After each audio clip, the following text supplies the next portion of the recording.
has the Spirit, there is nowhere you can flee.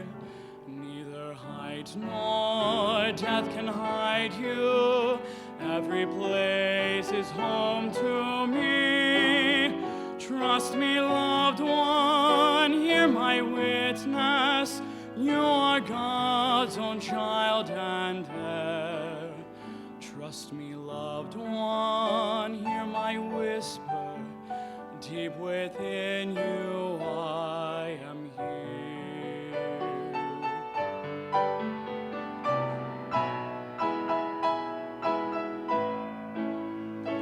Come be with me, says the Master, greeting hopeful, homesick eyes. I was with you in your journey. Be with me in paradise. Trust me, loved one, know my promise. I will surely quickly come. Trust me, loved one, know my purpose. I will bring you safely home.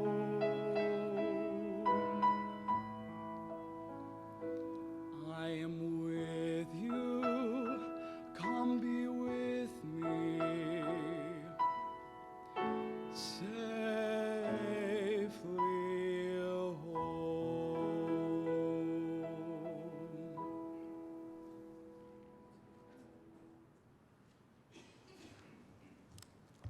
Thank you, Caleb. Aren't you grateful for that promise that accompanied Christ's commission that he would be with us to the ends of the earth and beyond?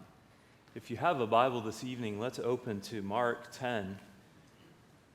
Mark chapter 10 again. And I read the story of a large group of European pastors who came to the States to attend one of D.L. Moody's Bible conferences up in Massachusetts in the late 1800s.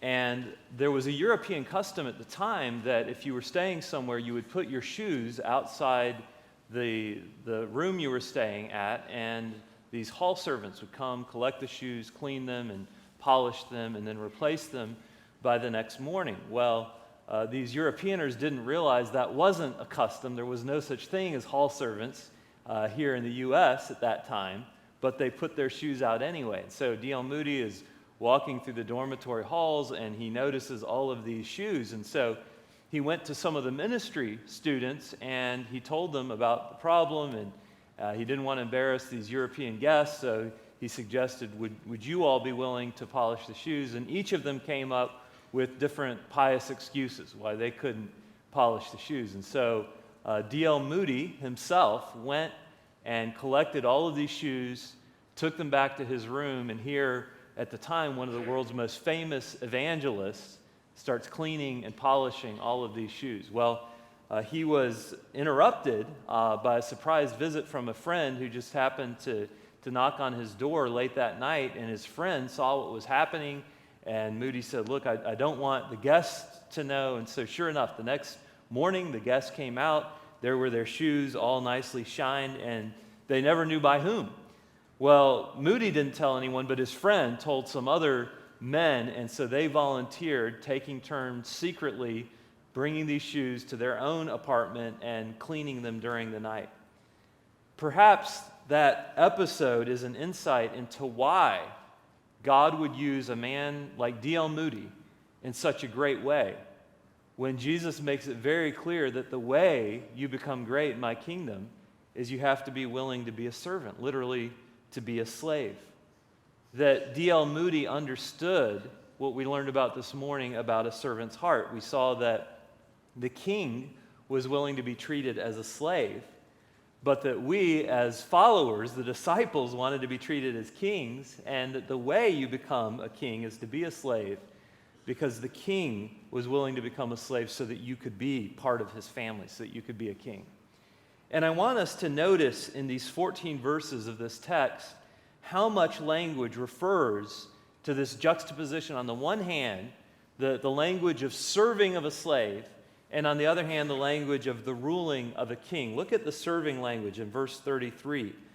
Be delivered unto. That's what they did to slaves. They transported and delivered them. Condemn him to death. Deliver him, verse 34. Mock, scourge, spit upon, kill. There are even veiled references that we're going to look at in verse 38. The cup and the baptism. Verse 39, again, the cup and the baptism. Verse 43, your minister, which could be translated your servant. And verse 44, servant of all, is literally slave of all. But also in this passage, we see the ruling language of a king. Look at verse 37. Grant. That's something only a king could do. Unto us that we may sit one on thy right hand and the other on thy left hand in thy glory. These are the thrones, the position of ruling that James and John and the other 10 disciples want. Again in verse 40, to sit on thy right hand and on my left hand. Verse 42, rule over, exercise lordship over. Great ones exercise authority upon. Verse 43, great among you. Verse 44, the chiefest. Again, this is not a Super Bowl endorsement. Verse 45, be ministered unto. This passage is full of language referring, on the one hand, to serving like a slave, and on the other hand, to ruling like a king.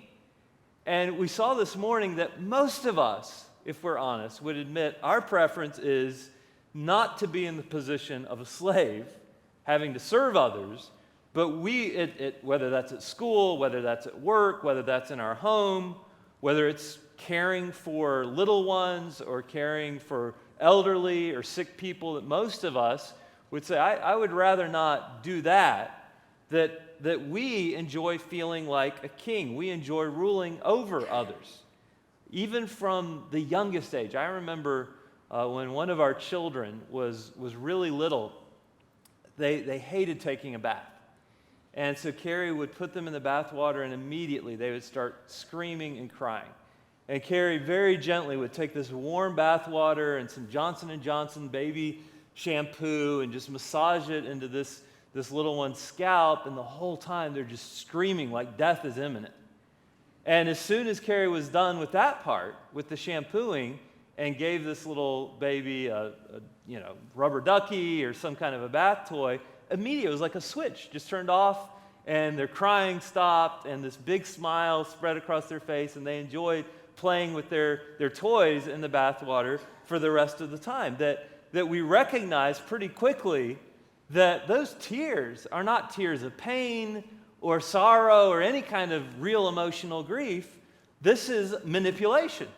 This is a child who wants his or her own way, that they wanted to rule. They wanted to call the shots. So even as infants, we want to get our way. We want to rule. In the words of Simba, we just can't wait to be king. We can't wait to be the ones in charge who are ruling. And we saw this morning that is really natural. It's part of our DNA, that God created us as humans last. We were the grand finale of all creation. That we're the only ones in all of the universe who are actually made in His image. We actually bear His likeness. Unlike squirrels or any of the animal kingdom, we were actually made in His image. Psalm 8 says we're crowned with glory and honor. We're given dominion over creation. We were made to be kings. In fact, the psalmist says in Psalm 8, he first looks at the heavens. And as he looks at the grandeur of the heavens and the constellations and the planets, he assumes that must be the pinnacle of God's creation. But as the psalm progresses, he changes his mind, and he realizes, no, man is even greater. That humans are the pinnacle of God's creation, because we're given dominion over God's creation. It's amazing to see how God has allowed humans to do just that, in even the last century. It really boggles my mind to think it was only 1903 that the Wright brothers, for the first time, invented human flight and got their little plane at Kitty Hawk to go up for 12 seconds. 66 years later, not even the lifetime of a man. I mean, basically, the age someone would retire, man had landed on the moon. That's just mind-boggling to me that we would See, that rapid expansion of technology and innovation, and two of my daughters were talking to my wife and I yesterday about which phones did we like when we were teenagers. And we were like, we didn't have phones. Phones were just these big chunks of plastic that were corded to the wall. Like you didn't carry a phone with you when we were teenagers. Well, what about, no, we didn't have cell phones in college. And they couldn't believe that. They couldn't believe that iPhones with touchscreens were really only invented about 10 years ago. I mean, that's just hard for them in their Gen Z minds to think of life without phones in your pocket. For many of us, when we were their age, we couldn't have imagined being able to pull out a phone and talk to someone on the other side of the world by video for free with WhatsApp or whatever app we're using to talk to missionaries and friends around the globe. It's phenomenal what God has allowed humankind, crowned with glory and honor, the pinnacle of his creation, to do. 1 Corinthians 6 says that one day we're going to judge angels. We're going to rule and reign with Jesus in the millennial kingdom. So Jesus has given us, he never rebukes the disciples for their desire. He simply says it's how you get there, the path to this greatness that you innately desire. You were made for another world. You were made for something greater than this. But the way that you get there is by being a servant of all, by being a slave. We cannot take credit for the fact that we are crowned with glory and honor, that we are the pinnacle of God's creation. This was all a gift, that the fact that we are created as his masterpieces is something that should humble us. Everything we have is because of the sacrifice of Christ, because he paid the ransom that we're about to celebrate in a few minutes. In verse 38, Jesus asked the Zebedee brothers if they could drink the cup that he would drink and be baptized with the baptism he was about to undergo. Verse 39, and they said unto him, we can. Now again, I think that's noble, their ambition, their loyalty to the Lord, but it's clearly naive. And Jesus said unto them, ye shall indeed drink of the cup that I drink of, and with the baptism that I'm baptized withal shall ye be baptized. We know that James would be the first martyr, and John would be the last of the apostles to die in exile on the Isle of Patmos.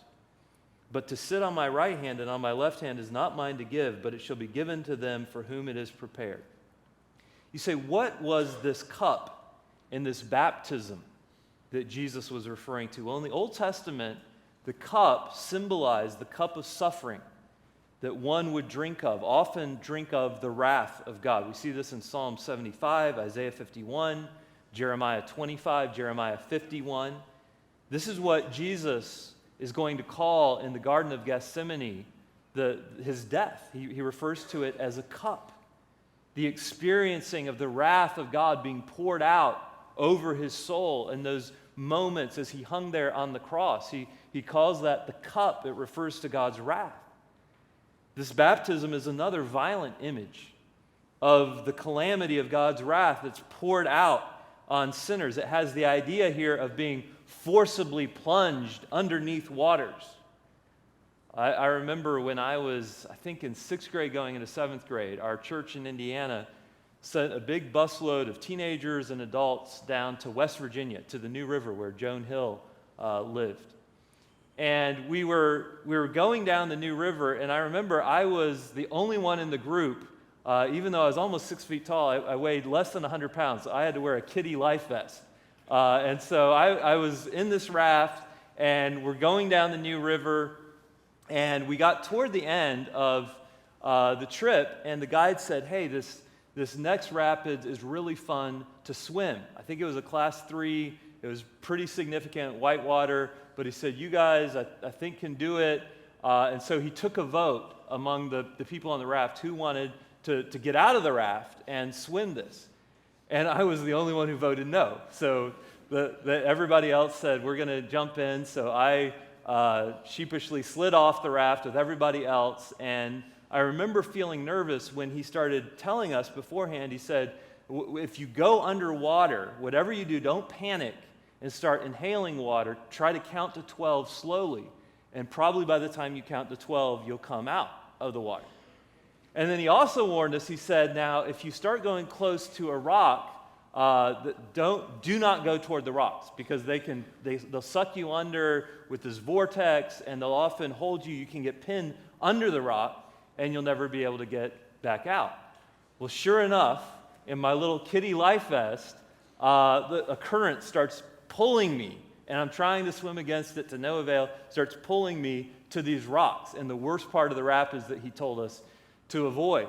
And I remember going under and counting to at least 9, and finally coming up, and this other teenager in the group thankfully noticed me and realized that I was struggling, that I was headed right to where I wasn't supposed to, and so she tried to come over to rescue me, but she wasn't able to. And so thankfully she called for my dad, who had been a lifeguard in high school and I think in college, and was a powerful swimmer, and came over and grabbed me before I went into those rocks and got pulled under. But I remember thinking, that is not something I want to experience again. Whether it's being pushed under and held underwater by whitewater, or by your older brother when you were a kid and you're wrestling in the pool, that is not a good feeling, to be held underneath the water. But that is the image that we have here.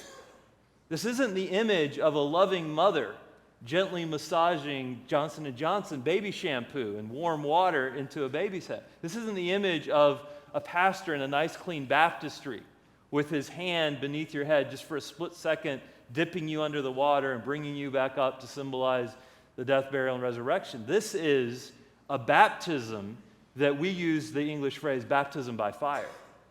This is the kind of baptism that no one wants to go through, having the wrath of God poured out on you. But Jesus says, this is what I'm going to have to experience, the cup of God's wrath, the baptism that he was going to face on the cross, where he would feel the rejection of the Father, where the Trinity, for the first time in eternity, the first time in history, the three persons of the Godhead would be ripped apart, where he would cry out, not my Father, but my God, why have you forsaken me? Jesus would hang there on the cross bearing the wrath of God being poured out on him, or the other image that he uses, being plunged under God's baptism, the baptism of God's fury. Or he would be drugged, as some scholars believe, submerged in the bowels of hell for 3 days. And he would experience all of that for us. Baptized with hellfire so that we could be baptized into God's family. Drinking the cup of God's wrath so that we could drink this cup of remembrance tonight. Jesus served and gave his life a ransom for many. And this evening we have come